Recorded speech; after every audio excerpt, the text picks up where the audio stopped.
अस्सलामुअलैकुम दोस्तों, 6 मार्च 2024 इस्लामाबाद सब्ज़ी मंडी में अंडा मार्केट का रेट बताते हैं कि अंडा मार्केट में इस वक्त रेट क्या जा रहा है। लेकिन कमेंट सेक्शन में आपने अपने इलाके का भी रेट बनाए कि आपके इलाके में क्या रेट जा रहा है। लेकिन सर अपने इलाके का भी जिक्र करें। इस वक्त इस्लामाबाद में गोल्डन ये अंडा पड़े हुए गोल्डन, ठीक है, साथ ये शेवर है।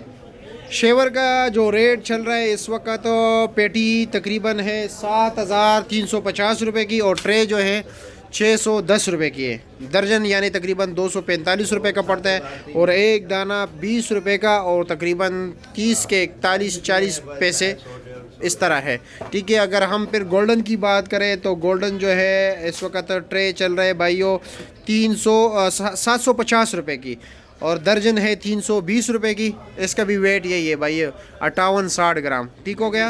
और दाना जो है तकरीबन 26 रुपये कुछ पैसों की बनते हैं। और कुछ लोग एड्रेस के भी पूछते हैं, तो एड्रेस जो है आप गेट नंबर 1 जैसे एंटर होंगे बिल्कुल पहली गली जो है इसमें पहले ही दुकान जो है अंडों का है और बाकी भी दुकानें हैं, ये नहीं कि सिर्फ एक यही दुकान है। अगर आप रब्ता करना चाहते हो तो रब्ता भी कीजिए भाई। ये आपको PTCL नंबर देता हूँ 051 और 44 42 837।